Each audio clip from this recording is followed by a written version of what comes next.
Plant growth has been insane in only 13 days. So I've been using these for 3 weeks now on this tank and they're still completely clean. I haven't cleaned them once. Hello? You wanna go? Hey, what's up guys? Welcome back. Hope you're doing well. It's time to give you guys an update on the big shallow. It's now 2 weeks old. Well, 13 days. Tomorrow will be 2 weeks, but tomorrow it's gonna be very hot here in the Netherlands and I'm not gonna pick up a camera. So yeah, 13 days old. A lot of things are happening, so let me show you. Actually, before I get behind the camera, I want to give a massive thanks to all of you guys who gave me some great suggestions for the big shallow. I've ordered the fish, I'm going to pick them up next week. So that's going to be a nice video as well. Right, where do I start? Well, let's of course talk about the plants because plant growth has been insane in only 13 days. First up, the carpet, the glossostigma. I've actually already trimmed it once, because I had some shoots that were growing vertically, growing up. And of course you want to have a nice carpet. So all these shoots that were growing upwards, I've trimmed those. And now if you look at it from the top, you can see that it's starting to carpet really nice. All those side shoots. So let's see, hopefully soon we will have a nice carpet. And then what else? I had the crypts. Remember that the Crypt Green Veneti Compact, I've trimmed off all the immersed leaves. So everything you see here is completely new growth. So that's insane. They say Crypt Greens are slow growing, well, not this one. And behind that, this is the Galantium Tantalum Red.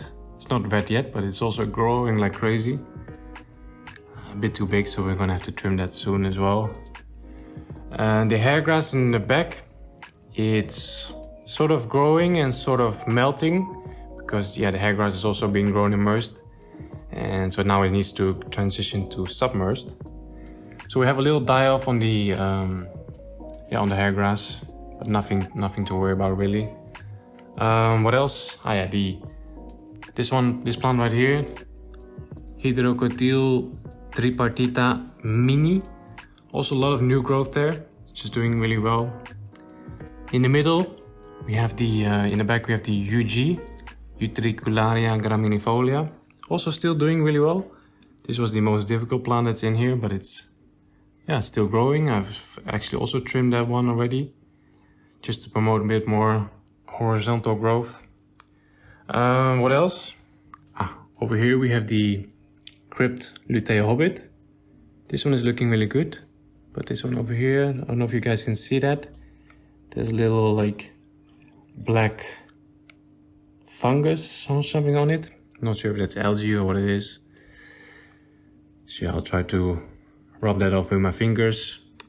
But I think it's also good if we start adding some algae eaters, because we're getting a little bit of algae here and there.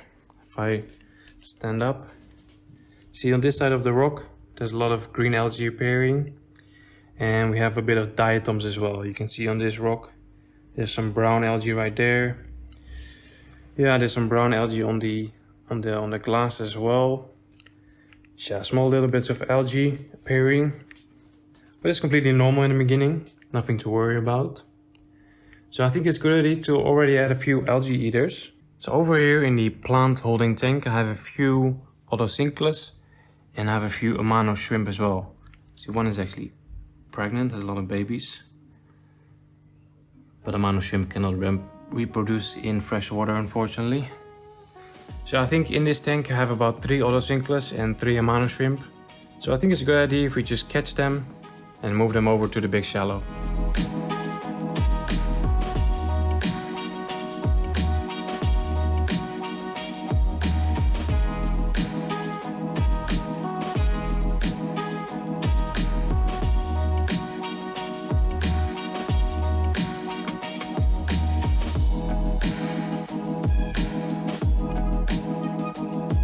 Yeah, I don't know why I thought I was going to catch these guys so easily in this dense jungle. But so far we have 2 Otocinclus and we have 2 Amano shrimp. So I'll put these in and I'll catch the other ones at a later date. I'm not going to bother temperature acclimating these guys because the temperature in these tanks is exactly the same. Water is the same, so they can go straight in. Here you go, guys. Come on. Come on. Hello? You wanna go? Yes. Where did you go? All the cichlids on the glass. Amount of shrimp right there. So yeah, hopefully these guys will get to work really soon and start packing off some of the algae. There's some spot algae here on this big rock. I don't know if you guys can see that. Yeah, you see a little bit here, these green spots. It's completely normal. A lot of algae on this rock, some algae on that rock. And if you look at the edge of the glass there, you can see some diatoms starting to appear. Really minimal, so I'm sure even these 4 guys, the 2 otocinclids and the 2 amano shrimp, they will get that under control in no time. Look at this one go there, racing. Yeah, good job, get to work. Straight away getting to work, starting to pack away at some of that algae. Really nice.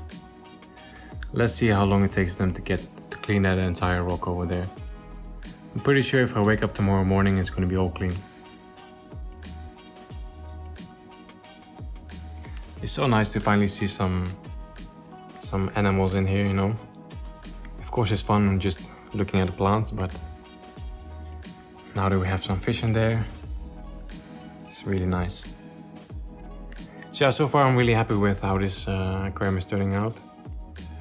I'm sure the diatoms will start to increase over this week, but diatoms is always part of the startup phase, so that will disappear soon enough.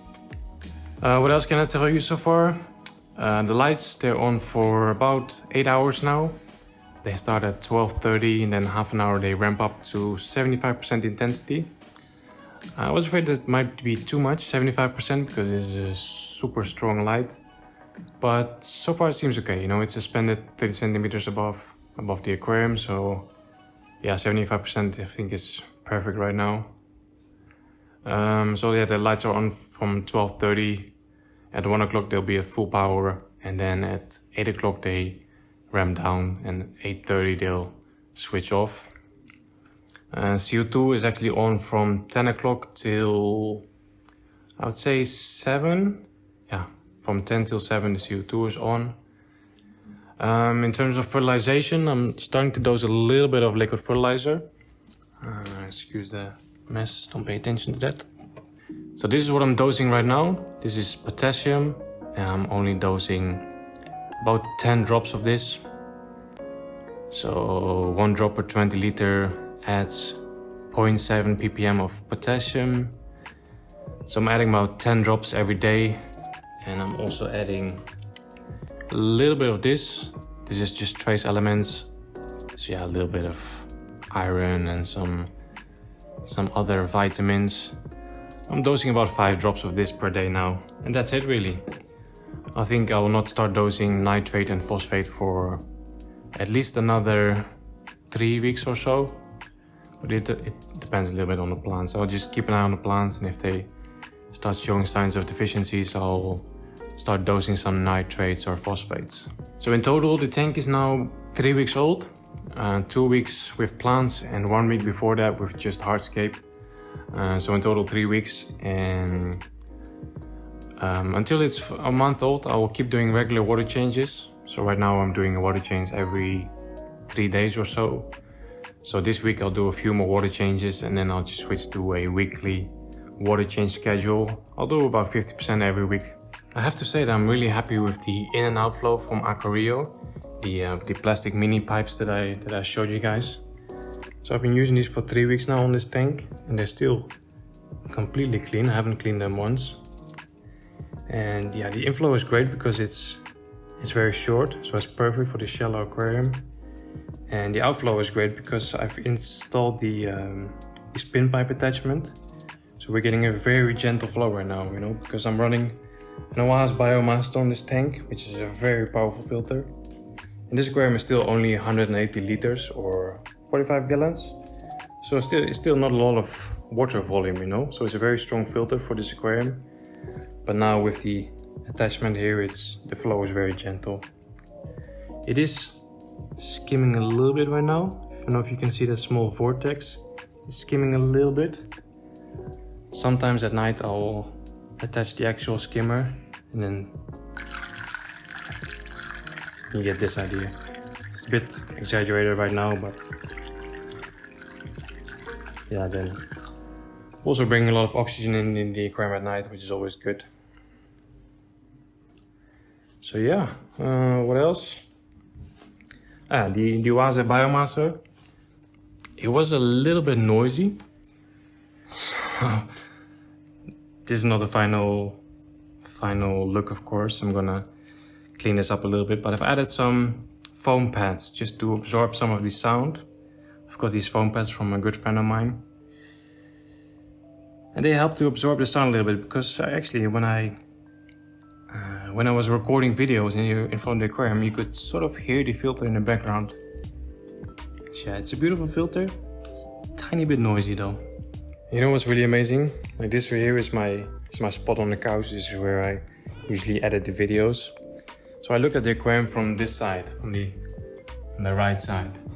And I absolutely love this long view of the tank. Seeing all the way to the end. Actually seeing another aquascape. Seeing another aquascape there on the other side of the glass. Yeah, I really love this view. Alright guys, that's it. Just a quick update of the big shallow. Really happy with the progress so far. Yeah, hopefully next week we can pick up the fish. I'm super excited about that. Can't wait to see a nice big group of fish in here. Yeah, I hope you guys enjoyed this one. If you did, smash that like button and I'll see you guys next week. Take care.